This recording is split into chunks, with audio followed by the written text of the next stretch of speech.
Does the lady from Ohio seek recognition? Consent to address the House for 5 minutes and to include extraneous material in the record. Without objection, so granted. Mr. Speaker, here's the latest reality game. Let's play Wall Street bailout. Rule 1, rush the decision. Time the game to fall in the week before Congress is set to adjourn and just 6 weeks before an historic election, so your opponents will be preoccupied, pressured, distracted, and in a hurry. Rule 2, disarm the public through fear. Warn that the entire global financial system will collapse and the world will fall into another Great Depression. Control the media enough to ensure that the public will not notice that this bailout will indebt them for generations, taking from them trillions of dollars they earned and deserve to keep. Rule 3, control the playing field and set the rules. Hide from the public and most of the Congress just who is arranging this deal. Communicate with the public through leaks to media insiders. Limit any open congressional hearings. Communicate with Congress via private teleconferencing calls. Heighten political anxiety by contacting each political party separately. Treat members of Congress condescendingly, telling them that the matter is so complex that they must rely on those few insiders who really do know what's going on. Rule 4, divert attention and keep people confused. Manage the news cycle so Congress and the public have no time to examine who destroyed the prudent banking system that served America so well for 60 years after the financial meltdown of the 1920s. Rule 5, always keep in mind the goal is to privatize gains to a few and socialize losses to the many. For 30 years, in one financial scandal after another, Wall Street game masters have kept billions of dollars of their gains and shifted their losses to American taxpayers. Once this bailout is in place, the greed game will begin again. But I have a counter game. It's called Wall Street reckoning. Congress shouldn't go home to campaign. It should put America's accounts in order. To Wall Street insiders, it says no on behalf of the American people. You have perpetrated the greatest financial crimes ever on this American republic. You think you can get by with it because you are extraordinarily wealthy and the largest contributors to both presidential and congressional campaigns in both major parties. But you are about to be brought under firm control. First, America doesn't need to bail you out. It needs to secure the real assets and property, not your paper. That means the homes and properties of hardworking Americans who are about to lose their homes because of your mortgage greed. There should be a new job for regional Federal Reserve banks. We want no home foreclosed if a serious workout agreement can be put into place. And if you don't do it, we want a notarized statement by a Federal Reserve official that they tried and failed. Second, taxpayers should directly gain any equity benefits that may flow from this historic bailout. We want the American people to get first priority in taking ownership of the institutions that want to pass their toxic paper on to the taxpayers. Third, before any bailouts for Wall Street, America needs major job creation to rebuild our national infrastructure. America needs assets, not paper. We need working assets. Fourth, the time for real financial regulatory change is now, not next year. A modernized Glass-Steagall Act must be put in place. We need to reestablish locally owned community savings banks across this country and create within the Justice Department a fully funded unit to prosecute every single high-flying thief whose fraud and criminal acts created this debacle, and then force their disgorgement of assets going back 15 years. Fifth, Any refinancing must return a major share of profits to a new Social Security and Medicare lockbox, where the monies can go to pay for a dignified and assured retirement for every American. This member isn't voting for a penny of it. Those who created and profited from this game of games must be brought to justice. The assets they stole must be returned to the American taxpayers, right down to the tires on their Mercedes. Mr. Speaker, I ask my colleagues to join me in co-sponsoring my bill to create an independent commission to investigate these well-heeled wrongdoers. Real reform now or nothing. Mr. Speaker, I yield back my remaining time. Gentleman from Indiana, for what purpose does he rise? Mr. Speaker, If this were a dictatorship, it'd be a heck of a lot easier. Just so long as I'm the dictator. The video that you just watched is 8 years old, and there were only less than 200 views on that video, which means that virtually nobody watched it. And now here we are in 2020, and we're right back to the exact same situation. So if you remember, in September 2008, as Bush was leaving office, we obviously had a massive financial collapse, mostly dealing with mortgages, but it wasn't, held to mortgages alone. It was mortgages, mortgage-backed securities, and it was auto loans, and just about every other subprime loan, but it was primarily mortgages. And for the most part, the economy was in sudden turmoil. There was a lot of fear. The media was pumping fear, just as the representative said. And basically, everything she said was exactly what's going on right now. Now, in this case, we have a Republican Senate with Mitch McConnell who is refusing to do a deal with the Democrats. And just so everybody understands, in my opinion, what they're asking for is ridiculous. The amount of money that they're asking for is what should have been done the first time around, back when Trump actually thought that he still had a chance to continue being president. Because despite the naysayers who somehow believe that miraculously Trump is going to go through the Supreme Court and magically continue being president, these people just don't understand the reality of the situation. But they're gonna understand come January 20th. They passed over $2.2 trillion worth of, they call it stimulus, I call it Trump welfare checks. But the thing about it is, less than 400 million of that money actually went out as payments to families. If you were to have taken $2.5 trillion, you could have literally given every single American house, look at my, oh shit, the Trump finger's back out. I don't know why the Trump finger's out, considering you're not president no more. But anyway, you could have literally given every single American family $20,000 to ride out the coronavirus quarantine.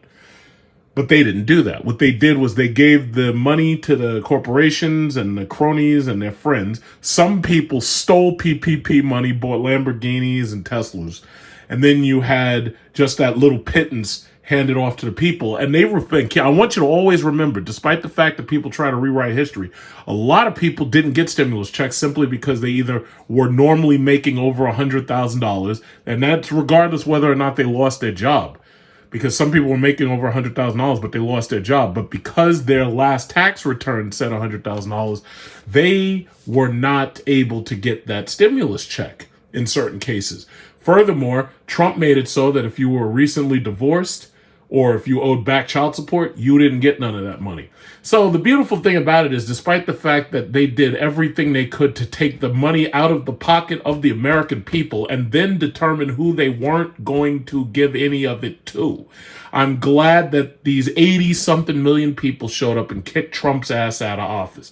I'm glad to know that I was one of the 81 million people who rigged the election against Trump by showing up to vote.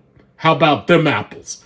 So anyway, Mitch McConnell refuses to do the deal with them, specifically because Chuck Schumer, I heard his speech, Chuck Schumer was talking about doing a tremendous amount of student loan elimination. As far as I know, student loans is basically a $1.7 trillion. It might be 1.6, but I'm adding in taxes and fees and all that. So I round up. So in my opinion, they really shouldn't do student loan reform. First of all, most of these kids are going to these party schools. Number one, they're party schools so they can hang out away from their parents and basically be on vacation for 4 years. They're taking useless classes where they're not learning anything. And then on top of that, they're amassing tremendous amounts of debts just going to the dormitories. And where do you think these kids are getting the money to buy video cards for computers and buy PlayStation 5s and Xbox? Where do you think they're getting that money? Where do you think they're getting the money for brand new iPhones? Where do you think they're getting the money for new EarPods and AirPods? And Apple got a pair of headphones out today, and these things are $550. And normally, somebody might say, well, wait a minute, how the hell do they intend to sell a $550 headphone? And I'll tell you how they plan on selling it. Because a lot of people buy it are going to be kids using student loans in order to buy them headphones right there, and they're going to sell out. Just like MacBooks. Oh, well, I need a MacBook Pro because I take class in school. Yeah, I have to spend my student loan money on all this stuff. So first of all, make a long story short, I'm totally against them bailing them out of student loans. And I'll show you why. Because as you know, I framed my student loan payoff letter. And I worked my ass off. I had 3 jobs. And I worked my ass off. Look at that. It says, congratulations on paying off your student loans. In today's world, it's not easy to manage debt. Use credit wisely and keep up with the demands of your career and personal life. Yeah, you goddamn right it's not easy. So, but you've done it, and we applaud your success. I keep this in a nice gold frame because this means more to me than the degrees I got. I got straight A's when I was in school, but that was easy.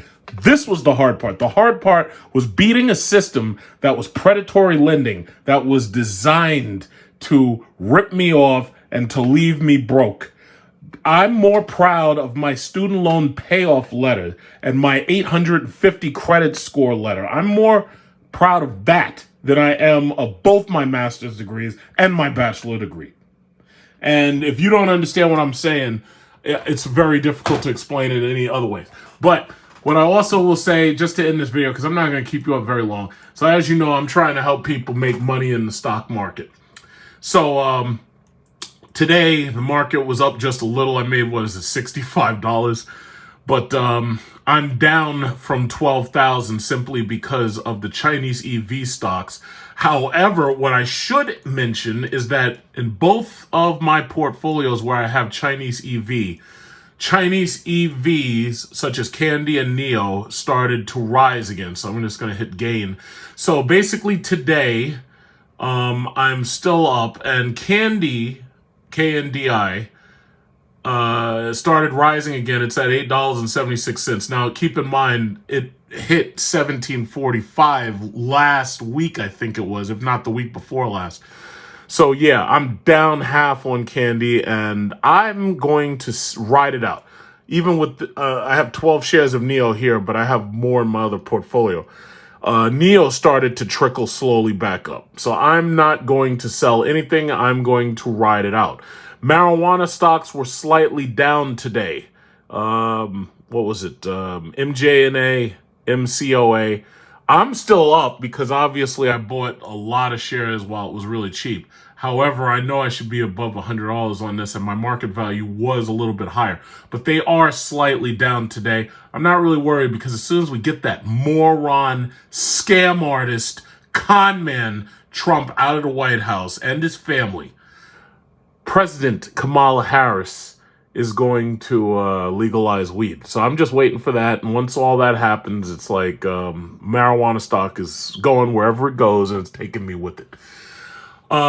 I think real quickly, I shall mention AMD and Logitech are also definitely up. Bitcoin is down. Bitcoin was $19,000. Now, you know what? Here's the thing, and this is where I'm going to pretty much end. When you look at Bitcoin, and I've said this 100 times, the problem with Bitcoin is nothing more than people speculating on the price of Bitcoin. It's total. If I have $100,000 and I put it into Tesla, I know that if I put that $100,000 into Tesla, that I am sending money to Tesla and investing in Tesla, which makes electric cars, batteries, solar cells, and so forth and so on.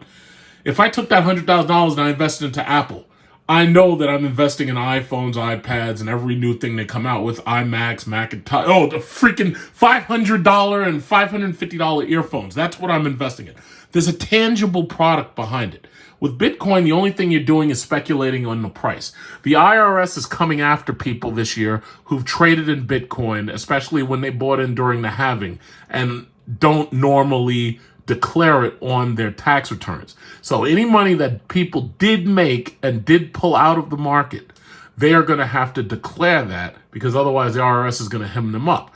Now, when they talk about Bitcoin, they're like, what will Bitcoin be worth? It's amazing when you go on. They have all of these tricks to sucker people into buying Bitcoin at this point. And they speculating again on the price. I heard a guy on somebody's video say Bitcoin is going to go to $1 trillion. And I'm like, first of all, y'all saying that it was going to be $1 million by now, back in 2017, and it sure as hell ain't $1 million. And it can't even seem to hold any rallies around $19,000 to $20,000. It goes up to about 19 this time, which is the high for the last 3 years, and then all of a sudden it starts falling back down. Now, yeah, Bitcoin very well might go back up, because you have to understand what's happening here.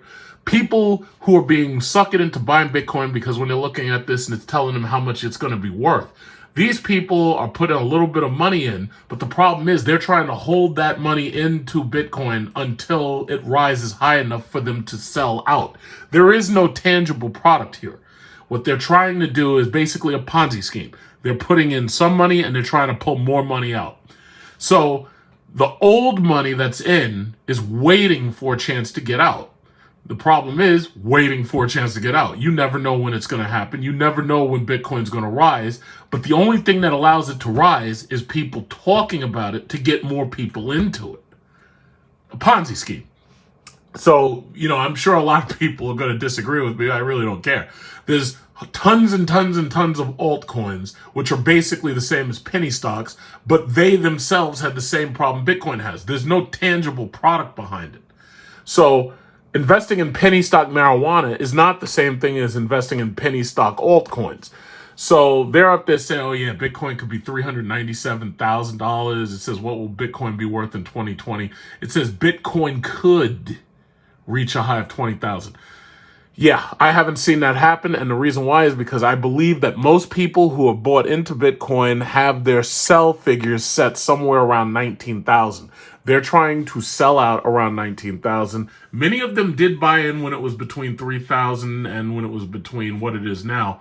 But a lot of those people who got in later want to wait until it rises higher so that they can sell out then. This is not something I want in my portfolio. Now, everybody, you can hedge on Bitcoin. You can put a couple $1,000s into it.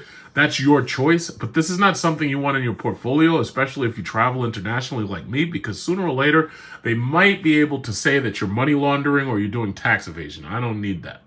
So my bottom line is, as far as this market is going right here, we're about to enter the new year 2021. We're about to enter the new tax season, January, February, and whatnot, and you'll have it paid off by April. Again, my big calls are still, what are they? My big calls are still big oil, because big oil is already diversified. Let me look for, what is it called? The watch list. Chevron, Exxon, BP, Shell, so forth and so on with the big oil. Marijuana is basically the penny stock that you want to be in, because you can still buy a lot of shares while it's still cheap. So marijuana is a good penny share investment. And then technology, because of so many people having to work from home, that's what you definitely want to be in. So gambling on electric vehicles, gambling on technology, like there's some people who are buying into Peloton stock. Peloton stock looks like it's doing pretty good. That's just one thing that there's a lot of different ways to put your money into the market.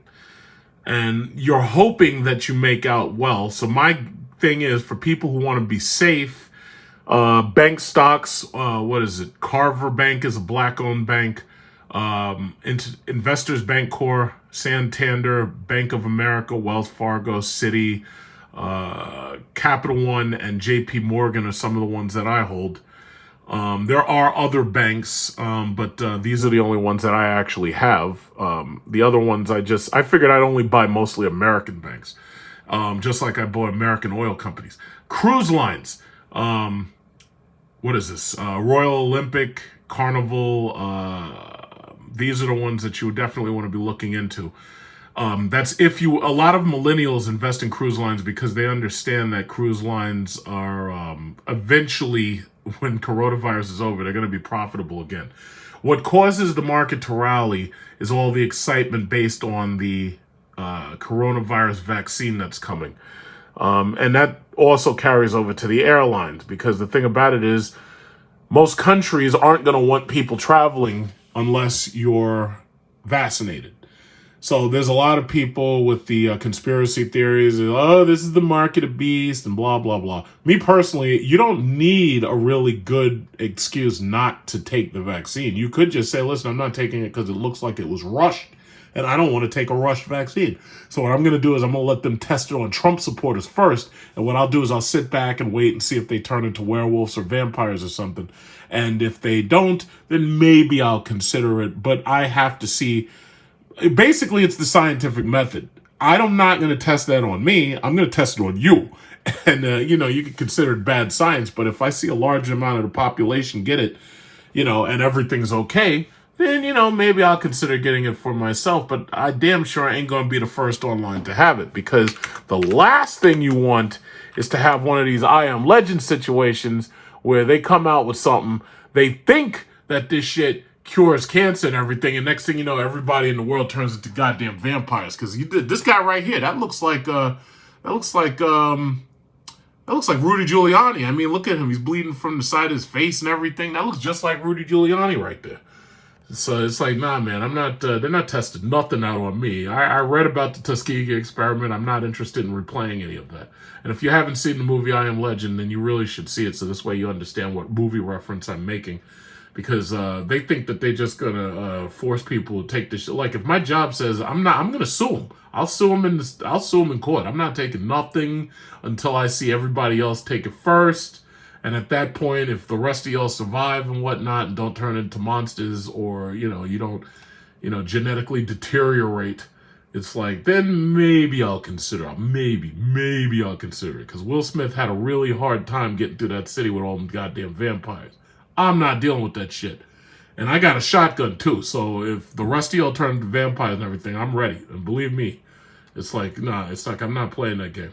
So anyway, that's all I basically wanted to say. So hopefully you enjoyed that little video clip that I put at the very beginning. I'm claiming fair use on it because, first of all, it did come from C-SPAN, and second of all, it is, government information and whatnot, so that I'm critiquing it. But that's that. That's all I really had to say. So any comments, you can put them in the comment section.